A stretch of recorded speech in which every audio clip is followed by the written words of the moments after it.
What is up, Hawk fans? I hope you guys are having a fantastic Sunday morning. I'm recording this Sunday morning. Every now and again, there are things that come across my way that spurns creativity. If you want insight into how I make the videos and kind of how I go about it, there definitely are videos that I make that are planned in advance, that I think about and schedule and put on my calendar and think to myself, oh yeah, that'll be a good video topic for this time period. Okay, it's going to be the off season. Okay, let's talk about this. That certainly happens. But then I also do leave room for things to kind of come about organically and for creativity to be sparked and a video topic to kind of come up organically, and then of course do said video. So the topic that I'm referring to today, I came across an article on On3. I always check the recruiting Hawkeye Insider pages to see if there's any updated information on the recruits, if there's an updated crystal ball for the recruits, which, by the way, perhaps I'll do a separate video on this. High 3-star, 4-star, according to On3. On3 grades him as a 91. So a solid 4-star guy. He's a top 150 player in the entire country. He's either top 200 or top 150. I think he's top 150. And I've told you guys this before. The recruiting service that I utilize the most at this point is On3. I think that if it's not already the best recruiting service, I think it's going to be the best recruiting service, as the same guy who started Rivals and 247 Sports has also started On3, and this is going to be the best version of it. Nonetheless, Terrence Smith, wide receiver out of the state of Illinois, was crystal balled to go to Iowa with a 60% confidence meter by national recruiting analyst Steve Wiltfong, who is formerly with 247 Sports. Okay, and this is a big deal. I'm gonna do. I gotta stop myself here. I'm not gonna do this portion now because I think it deserves a entire video on its own, and what that is this Iowa recruiting in the state of Illinois, how well they've recruited that state, the current class, and talking about Terrence Smith. So I was going there to check that out as I normally do, and I come across this article that is discussing Clemson and Dabo Swinney. And you guys can find the article. Perhaps I'll link the article. I posted it in my Facebook group page, 247hawkeye.com, which oddly enough, by the way, guys, I no longer have 247hawkeye.com. I was paying for the domain, but I stopped doing that because, I was paying for the domain just in the off chance that I started to write stories again. And I still might pay for it, but it's just incredibly difficult to keep up and designate the time needed to write stories and post the stories, on top of doing a YouTube channel, working full-time, being a high school and college sports official. It's just very difficult. So, but nonetheless, the Facebook group is called 247hawkeye.com, which I may change the title to, something to the effect of 247 Iowa Hawkeyes, or 247 24/7 Iowa Sports, something like that. And I come across this article that says Clemson has turned into a Tier 2 program thanks in large part to Dabo Swinney. And I read the article, and what it talks about is the changing landscape over the last, I would say, 5 years. It's definitely been the last 3 years that we have seen in college football, and which is very true. College football, college sports, but mainly college football and college basketball have changed indefinitely, insurmountably. I mean, it's the change that we have seen in the last 3 years is more than probably the previous 50 years combined, honestly, guys. And sometimes that's how it goes. You know, that's why there's the saying, Rome fell gradually and then all at once. And that's kind of how things go. They go downhill gradually. There's small, minute changes here and there. And then before you know it, it changes massively. And all those small changes come to a head. And then there we are. And the article says that Dabo Swinney, while it is commendable that he has been a coach that tries to remain loyal to high school recruits, that he gets commitments from out of the high school ranks, while it's commendable that he does that, it has also caused, and Clemson is one of the programs that has the fewest amount of transfers out of Clemson in the entire country. Okay, I think in the last couple of years they've only had 37 players who have departed from Clemson in the transfer portal. Now, while it's commendable that he does that, on the other hand, his refusal to enter the transfer portal has made it to where when they compete against schools like Georgia, you can see the difference just by watching the tape in the speed, the athleticism, and the overall talent of the football team. Okay. Now, I have not watched the highlights yet, so I'm not going to say for sure whether I agree with that or not.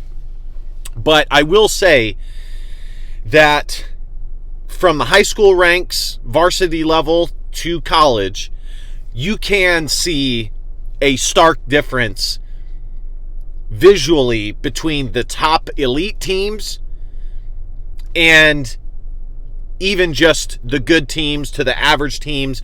I mean, there is a massive difference. Now, the higher levels you go, the differences are less pronounced because everybody is so talented, but the differences are still there. You know, you can tell the difference between watching an Alabama-Georgia game and watching a, I don't know, Fresno State-Boise State game, okay? They're both fun to watch. They're both incredibly talented, but the Alabama-Georgia game is, you know, a level higher as far as athleticism and physicality and size. And so Dabo Swinney's refusal to change has effectively turned Clemson into a classic ACC team. And they used an example of a 5-star recruit that they had on campus who said that the game between Clemson and Georgia was extremely eye-opening. And the recruit said, quote, "It was eye-opening. I can now see the difference between an ACC school and an SEC school as far as the size, the speed, and all that sort of stuff." And it's to say that Clemson used to never be considered another ACC school or an ACC school. They would never have, you know, if you go 5 to 7 years ago when they had Deshaun Watson and Trevor Lawrence, you would never be able to tell the difference between Clemson and an SEC school. Clemson would never be used as a comparable to the differences between an high-level SEC school and an ACC school. Now, I just want to point out that Georgia, I don't think, is necessarily an example of the SEC versus the ACC. Rather, there are a handful of teams across multiple conferences that are head and shoulders above everybody. There are tiers to college football. Do I think that it is delineated by conference? No, I don't. Now, that is to say also that yes, if you were to rank the conferences across the board, I would probably rank it SEC minimally ahead of the Big Ten, but it's very close. It's very close. And you know what? I wouldn't be surprised if all is said and done this year that the Big Ten is actually better than the SEC with the additions of Oregon, Washington, USC, and UCLA. And then you probably have the ACC, the Big 12. They're probably jockeying for the next tiers. But it's the Big Ten and the SEC. But even still, regardless of the tiers of conferences, there is, to me, how I delineate it, is there's a top handful of teams, programs that are the top-notch, top dogs, and there's tiers to it. You know, tier one, I would put Georgia, Alabama. Now, that remains to be seen with the new head coach that's there, but Alabama, I'd probably put, let's see, you have Georgia, you have Ohio State, you have Michigan, Notre Dame might be in there. The perennial top 10 programs that year in, year out are top 10 programs. Okay, that and you guys know exactly what I'm talking about. That's just the way it is. And so it's just very interesting because on one hand, and I'm bringing this back to the Iowa Hawkeyes, okay, that's the whole point of this. On one hand, yes, I see what they're saying with Clemson and Dabo Swinney kind of being stubborn in his willingness to change or lack thereof and trying to remain loyal to his high school players. So, to me, how I view the transfer portal is this. Yes, you do want to hold on to your high school recruits. That should always be your top source of talent. On the other hand, I think that the transfer portal should be utilized, and the article talked about this as well, should be utilized to kind of round out your roster. If there's any holes, if there's any depth issues, you can utilize the transfer portal to round out your roster. Now, there are some programs that have enough resources to where not only can they round out their roster, but they can starkly improve by going and getting a highly talented guy. Now, in years past, this used to be in a very difficult proposition to make because players would have to sit out a year. So you would have to weigh whether it was worth it to give if the player was truly talented enough to give and waste a scholarship, waste's probably the wrong word, utilize a scholarship on a player that will have to sit out a year and will give very little to the program for that year, and then, of course, be back the following year. It was something that you had to weigh, and oftentimes it was not worth it. The player was not talented enough to waste a scholarship on that versus utilizing that scholarship to get a kid in the high school ranks that could develop and mold into the player that you would like him to be as a coaching staff. But now that there is no year that you have to sit out, it becomes much easier. It becomes a pill that is much easier to swallow and utilize than before. But with that said, the players that you get in the high school ranks, make no mistake, it is a battle to hold on to them, and that is a key aspect of the management of your roster, is retaining the talent that you do have. As Fran McCaffrey said, he said, and Kirk Ferentz and their coaching staff from last year, they said and pointed out that the number one thing that they needed to do was hold on to some of the talent. That was considered a transfer portal win, by holding on to and designating and denoting their time, energy, and resources to the talent that they already had, vis-a-vis a Sebastian Castro, a Nick Jackson, a Jay Higgins. Okay, so some years that is what you're going to do, is you're going to use those resources to hold on to the talent that you already have, rather than, for example, if they're good enough to go to the NFL, or shoot, just like what's his name? The linebacker that Iowa had, who came from the state of Ohio, that was a 4-star get, one of the higher rated guys that Iowa has gotten out of the high school ranks. I'm blanking on his name. He's at Oregon now. He's one of the outside linebackers there. Anyways, I'm blanking on his name. But that's an example of trying to hold on to the talent that you currently have. That is a battle as well.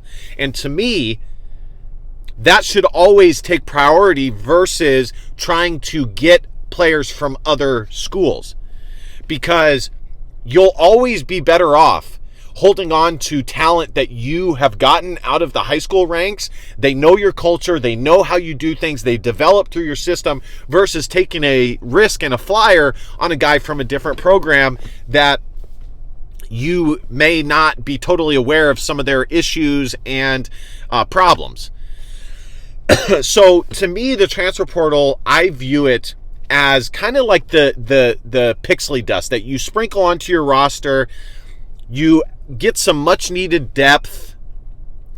Maybe if you want to add some competition to a certain position group, much like what Tim Lester was doing with the quarterback room this year, when he added Jacob Stratton from Colorado State as a preferred walk-on. And he also added Brendan Sullivan from Northwestern scholarship. So, and if you look at kind of how Iowa has done it, and I'm totally okay with this because it's worked out well, some years they do attack the transfer portal much more. There was the year that they landed Nick Jackson, Caleb Brown, the offensive lineman from Miami of Ohio, I'm blanking on his name too. There's so many recruits, it's hard to remember all their names, who ended up, he was the guy with the big, Rusty Fay, or Rusty Feth, rather. Who else did Iowa land in that? Seth Anderson, they landed. The only guy from that transfer portal haul that did not really see any playing time was the offensive lineman that they were able to switch or flip from Virginia. And a lot of people thought that he was going to be the starting tackle when he came to Iowa, but of course that's not how it worked out. And sometimes that happens. But Iowa was still able to add to the depth of the offensive line, add to the competition room. It was a solid get, but they didn't have to expound a crazy amount of resources to get, versus like trying to get like a 5-star, transfer portal target. And it just didn't, pan out. He just didn't start. I'm blanking on his name too. Let me see if I can remember it. No, I can't. But you guys can look it up. He transferred from Virginia. Iowa was able to flip him. I think it was 2022 or 2023, that transfer portal haul. Versus this year, Iowa prioritized getting back Sebastian Castro, getting back Nick Jackson, getting back Jay Higgins. And the only transfer portal guy that they got was Cade Borid, offensive lineman from North Dakota, which was a really solid get because he still has 3 years of eligibility left and they can still develop him. Now, I know he had the OWI, so we'll see what happens with that. But you can still develop him. There probably wasn't a ton of teams that were after him. So the competition was not as fierce as maybe some other recruits. They did also land Caden Proctor. It didn't work out. It is what it is. So what I'm getting at, guys, is the new state of affairs with college football. You do have to utilize the transfer portal. I don't agree with Dabo Swinney that, you don't use it at all. You need to utilize it. And I think for Kirk Ferentz, initially it was difficult for him to wrap his mind around that. But eventually he did, and that's what a good coach does. A good coach, even if they don't agree with it, if logic and the positives can be pointed out to him, like a Nick Saban, who I'm sure thinks very similarly to a Dabo Swinney in that paying for players and the transfer portal and all of this stuff is definitely, by and large, negative for college football as a whole. They still need to utilize it, because if they don't, other teams will, and they'll fall behind. But I don't think that Iowa should ever utilize the transfer portal as the main means of their roster construction, as a lot of teams do, because that's a ton of roster turnover. Okay? I mean, if you look at all the guys that are starting on the Iowa Hawkeye defense and the offensive line, I mean, multiple of them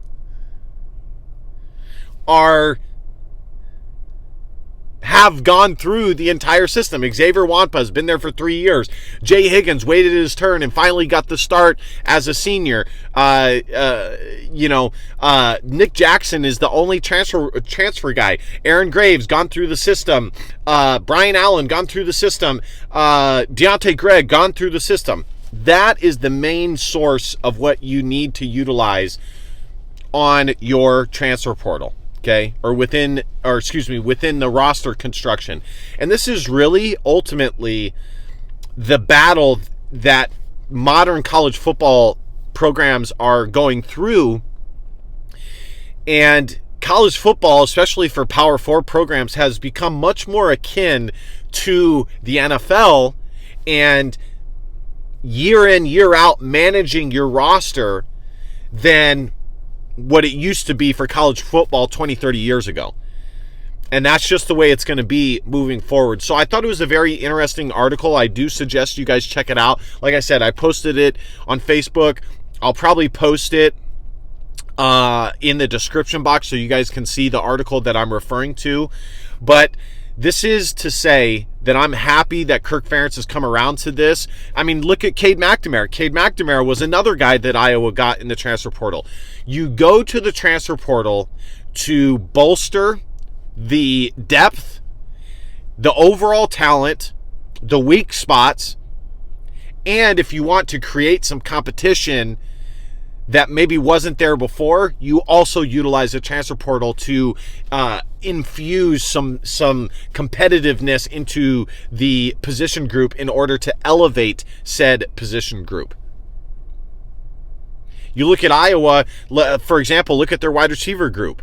3 of the guys that receive playing time are transfer portal guys, and Iowa needed to do that because the guys that they got, due to various reasons, left or didn't pan out. And so Iowa needed to find talent elsewhere.